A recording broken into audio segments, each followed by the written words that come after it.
Hey guys, welcome back. Hope you're all doing well. Hope you and your families are doing well and everybody's staying safe. I guess this is starting to become a little more normal for me to talk to myself in a camera. Weird, right? I think the funniest thing that was texted to me, and I don't want to blow up his spot, was that I feel like I'm in class with the document camera, but I'm under a blanket because I can't see you.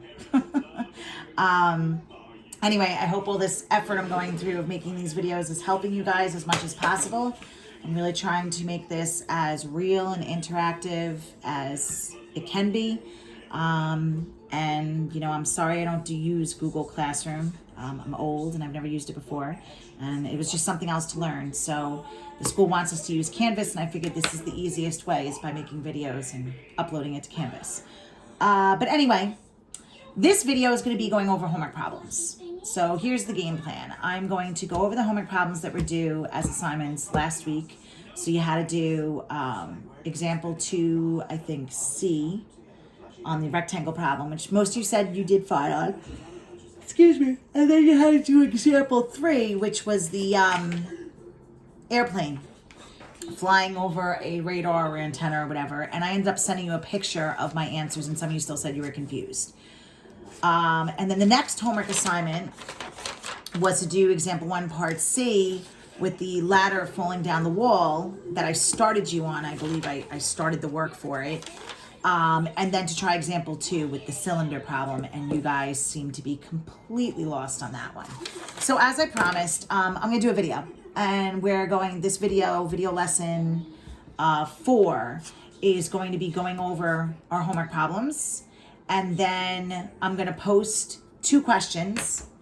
So you'll see the worksheet for video lesson 4 is going to look like this, 2 questions. And I'm going to be straight with you guys. The 2 assignments that you've submitted so far, I'm counting as homework. Some of you have had a lot of questions on submitting it through Canvas, submitting it through Remind. I don't care where you put it, wherever's easier for you. Please ignore zeros and notifications from Canvas. I'm not using the grading system on Canvas, okay? I'm using my own. I'm going to check it off as done homework like I do in class and put it on iCampus as a homework assignment. Anytime something's graded, I will let you know. And the beautiful thing about things being graded this way is that you have videos now to refer to, open notebook. You could replay me 5,000 times to get the answer, and I'm going to be extremely fair considering the circumstances. So, heads up, listen carefully. This worksheet that goes with this video lesson, the video lesson 4 worksheet, is what we're going to call a review sheet. So there's 2 questions. One question on here is a right circular cylinder, and the other one is another ladder problem falling down a wall. But it only has 2 parts, okay? I give you certain numbers in them and certain rates of change. I want you to try this on your own. It'll be due Wednesday. So you're going to watch this video. I'm going to go over the homeworks, and then you're going to try these 2 problems. You should have enough examples in your notes from when we were still in school in class and in your notes from this past week to be able to at least draw them and start them. And then, long and behold, I already have it made. Here's the quiz. I'm going to call it a quiz. It looks exactly like it, a right circular cylinder and a ladder falling down a wall, just different numbers. So what I'm going to do is I'm going to ask you guys to work on this on your own for the first couple of days till Wednesday. And then Wednesday, or Wednesday night, I'm going to post a video going over these 2 problems. I don't know how much more fair I can make this, guys. So I'm going to post a video going over the review sheet. And then I'm going to post with that video going over the review sheet, the quiz. That I need you to send me pictures of your work, and I'm actually going to grade it like a quiz grade. That'll go in iCampus. Okay? But again, you're going to have the video of me doing the review sheet on the next video lesson, which would be video lesson 5, I think, at that point, to refer to. And it's the same 2 problems, just different numbers. So I really feel like you guys should be able to do this and be successful at it. Okay, so please pay attention. This video is strictly going over homework. The next video is a review video where the 2 problems you do are going to be exactly like the quiz. Okay, All right, keep trying, keep doing all your hard work. You guys are doing wonderful considering the circumstances. I'm proud of all of you, and I couldn't ask for anything more than what you guys have been doing. Okay, so let's revisit these. I feel like the rectangle problem, you guys did okay, so I'm going to go through it kind of quickly. We drew a rectangle. Part A, we found the rate of change of the area. Part B, we found the rate of change of the perimeter. So part C asks for the length of the diagonal of the rectangle. So just to revisit this, we know the length is 12 and the width is 5. So if this is 12 and this is 5, then it's a right. We know a rectangle has 4 right angles. So this is a right what? Triangle. Okay? Which means that I know 2 sides and they want the third side. Okay? So I guess I'll call this, what should we call it?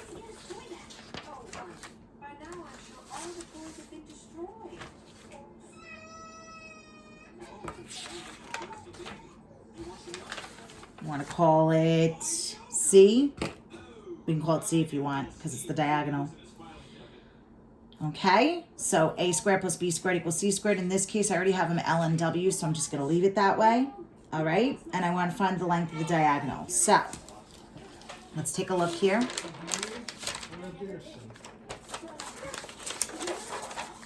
Okay, so this is for example 2, part C. It was from the first homework assignment, all right, from video lesson 2. And basically, what do we want to find? We want to find the length of the diagonal. We want to find C. That seems silly. Oh, the rates of change of the length of the diagonal. So DC, DT. I'm like, really? We could just do Pythagorean theorem. I'm not reading the whole question. Find the rates of change of the length of the diagonal. So the rate of change is DC over DT. Okay? So again, I know the length is, I think we said 12. And the width is 5 centimeters. We know DL dt is negative 2 centimeters per second. And we know dW dt is positive 2 centimeters per second. And let's just roll with it. So, 3 sides of a right triangle. Whenever you're doing the right triangle, it's Pythagorean theorem or trigonometry. Trigonometry. When's the only time you do trig? When they give us an angle or ask for an angle. Do they give us anything about an angle here when they give us 2 sides and they ask us for a third? No, they do not. So thank the good Lord. We're not doing trig. We are going to stick with good old Pythagorean theorem, which is going to be, in this case, L squared plus W squared equals the length of the diagonal squared. So, step 1, draw the picture and label it. Step 2, we know we want to find. Step 3, the formula. So step 4, take the derivative. Very good. So it's 2L, and what do I write after it? DL dt. Plus, what's the root of W squared? 2W, and what do you write after it? DW dt. And what's the root of C squared? 2C, and what do you write after it? DC over dt. Now, everything's being multiplied by 2, so if I divide by 2, they go away. And let's plug in everything that we know so we can solve for what we want to find, dc dt. So step 5, plug in the we knows. L is 12. DL over dt is negative 2. W is 5. dW over dt is positive 2. And C, we have 2 unknowns. Can I find C? We do a little side work here. Sure we can. Pythagorean theorem. So I know that we have 12. 5 has to be C squared. Isn't that a 5, 12, 13 Pythagorean triple? Let's see. 25 and 144. Isn't that 169? Yes, it is. Mr. Carroll can still add. And the square root of 169 should be 13. Hell to the yes, she still got it. All right, so we now know C is 13. And I want to solve for dc dt. So we get negative 24 plus 10 equals 13 dc dt's. Negative 24 and 10 is negative 14. And then how do you rip the 13 apart? You divide by it. Now, you can leave it this way. Some of you have been like, I don't have a calculator. I mean, or you could put something like this in your cell phone calculator. Really, it's just negative 14 divided by 13 if you want to tell me that. Remember, how many decimal places do we round to in calc? 3 or 4. So you can do negative 1.077 or 1.0769. All right. And remember, we need rates of change here. So it is centimeters per second. Okay. And if you left it as negative 14 over 13, I would accept that also. All right. Moving on. Let's take a look at the good old airplane problem that everybody seemed to have trouble with. So, in this question, it says an airplane is flying at an altitude of 7 miles and passes directly over a radar antenna as shown in the figure. When the plane is 10 miles from the antenna, when s equals 10, the radar detects that the distance s is changing at a rate of 300 miles per hour. What is the speed? Okay, so altitude is height. And they did give you a figure in the textbook, and I should have given you a hint. And my apologies, guys. This is all new to me, as it is to you. And please do not make fun of my drawings. So here's my ugly airplane. Oh my God. It's flying. And here's my 7-mile height. Do not just write M, because that's meters. So here is my... a radar antenna would be somewhere down here. I don't know. Here's your antenna thing. Okay. And the plane is 10 miles from the antenna. So they're labeling this side S and saying it's 10 miles. And the radar detects that the distance S is changing at a rate of 300 miles per hour. They want to know what the speed is. Okay. So step 1. There's your picture. I know the picture helps a lot. A lot of you were struggling with that. Some of you were playing around with the speed formula. Not necessary. Again, they're using a right triangle. It's only 3 sides, nothing about an angle. So it's a squared plus b squared equals c squared. Okay, so we know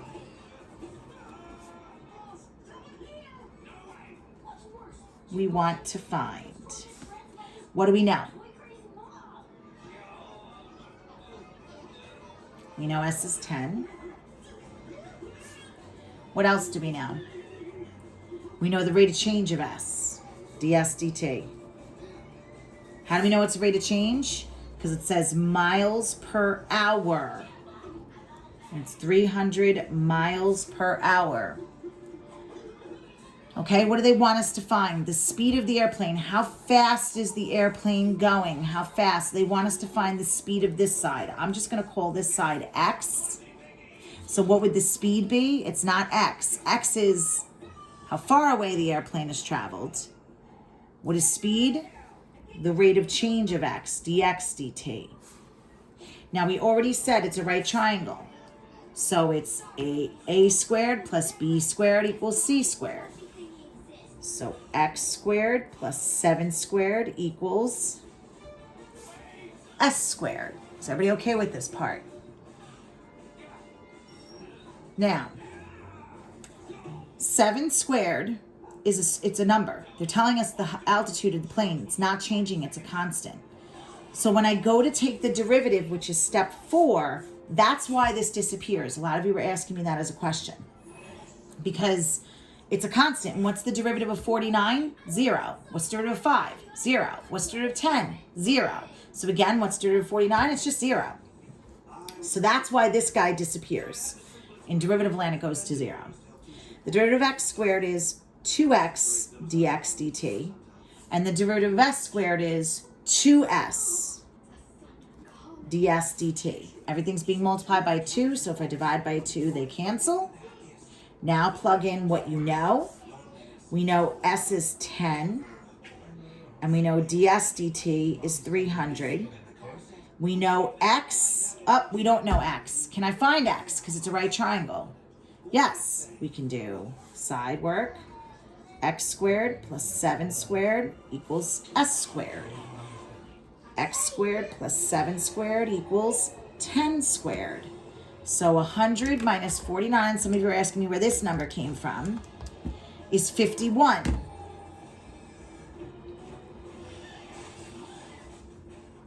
And what's the opposite of squaring something? Square rooting it. That's where the square root of 51 comes from. So I also know that x is the square root of 51. And I want to find dx dt. Is everybody okay so far? So now I have 10 times 300 is 3,000. I have radical 51 times dx dt. So what's my last step going to be? What's the opposite of multiplying by the square root of 51? Dividing by it. So dx dt is 3,000 divided by the square root of 51, which is 420.084. Because remember the golden rule of calculus is to go to 3 or 4 decimal places. And again, it's speed, and in this case, it's miles per hour. I hope that cleared it up. I did send a picture. It seemed like the picture helped some of you, and with other people, they're still like, I don't friggin' get it, Mr. Carroll, help. So again, what happened to the 7 squared? It's a constant. The plane is constantly 7 miles in altitude in this problem.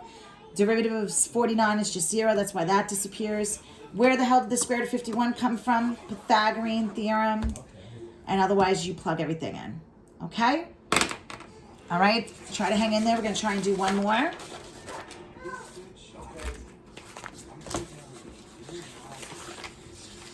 So in the next one, you had to do the ladder falling down the wall.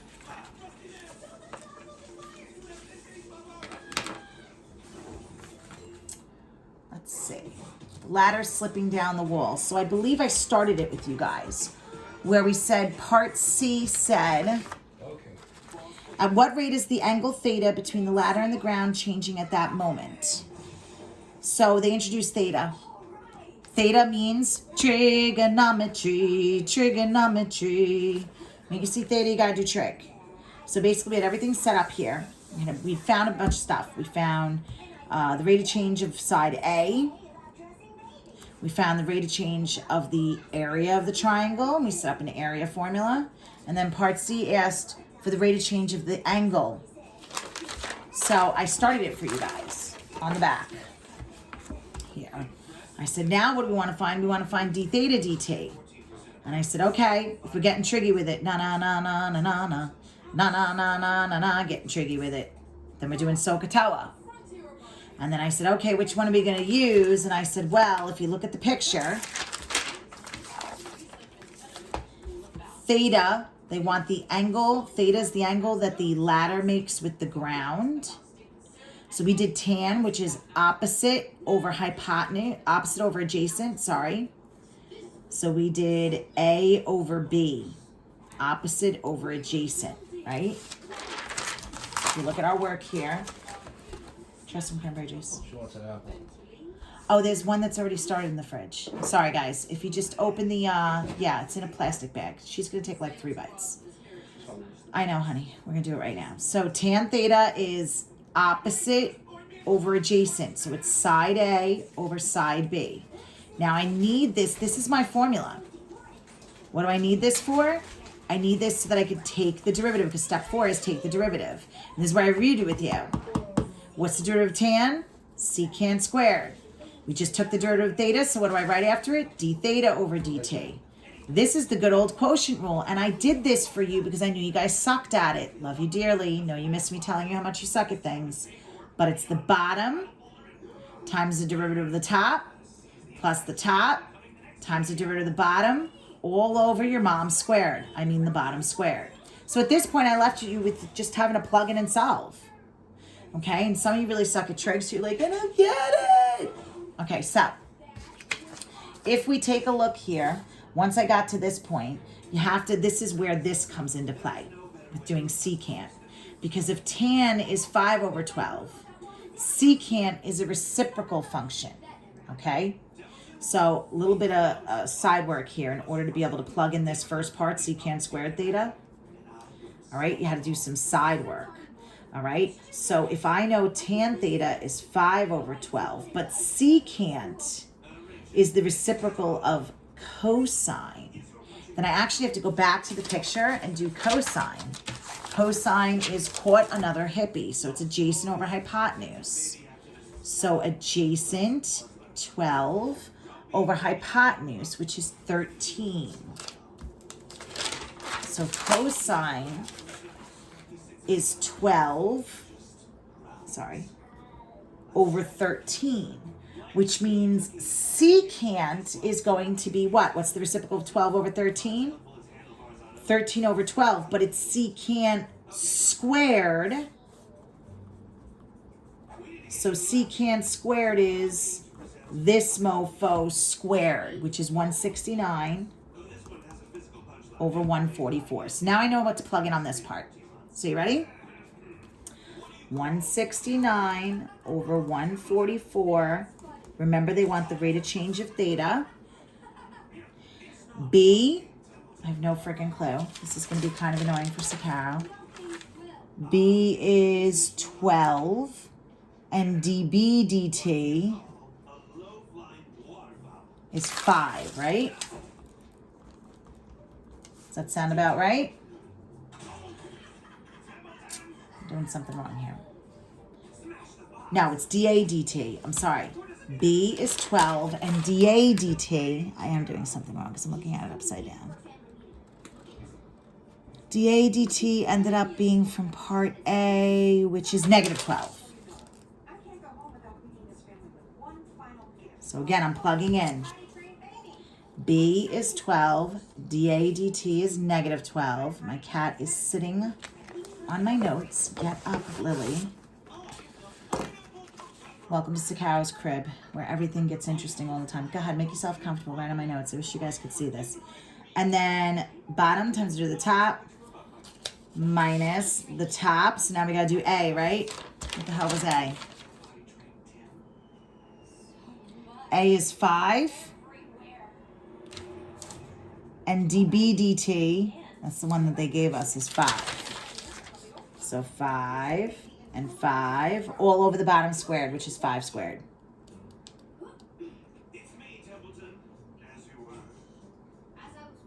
All over the bottom squared.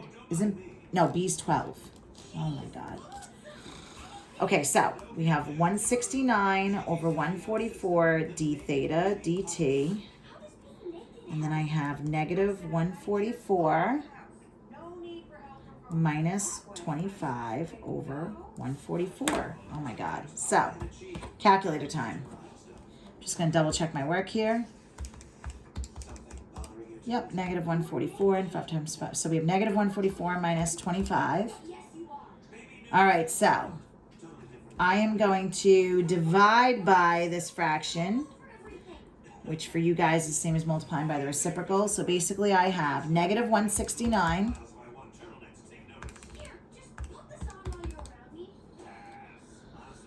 divided by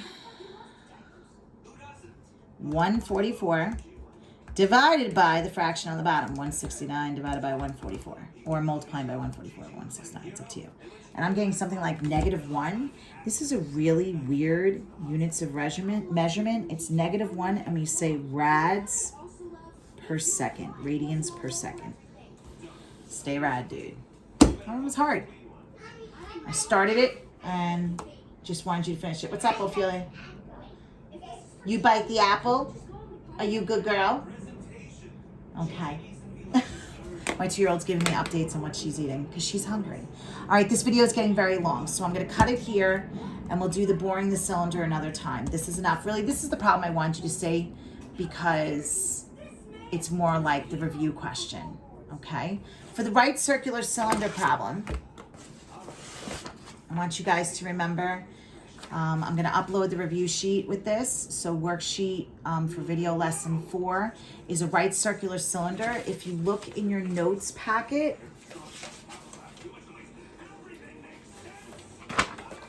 Okay. I thought I did a right circular cylinder with you guys. Didn't I? I didn't. I'm doing it. Okay. Well, let me give you a hint on it. Your right circular cylinder formula is pi r squared h. Oh, I did give you one like this. Okay, it's pi r squared h. Right? Let's see if I could squeeze this in. It's going to be a long video. I feel like you guys are going to be lost unless I do this one. So we're going to do it. I'm going to go through it real quick. So the next question on your homework, which my cat is sitting on, was this weird mechanic at Lincoln Automotive. They're reboring a 6-inch deep cylinder, blah, blah, blah, very annoying. Okay, basically, try not to freak out too much. Here's the cylinder. Okay, it's 6 inches deep. So this is 6 inches. And then we have the radius. The machine they are using increases the cylinder's radius 1/1000th of an inch every 3 minutes. They want to know the rate of change of the volume. Okay, so referring to the radius here. When the bore's diameter is 3.8. Okay, so let's take a look at what we're doing here. This one's a little tricky. We know, that's step 1. Step 2, we know we want to find. What do we know? We know the height is 6 inches. We know the diameter is 3.8 inches, right? We know the rate of change of the radius, which we're going to call dr over dt. And this is weird the way they say it. It's 1/1000th, 1,000th, 10th, 100th, 1,000th, 1,000th of an inch per every 3 minutes. So inch per minutes, which actually ends up being in a calculator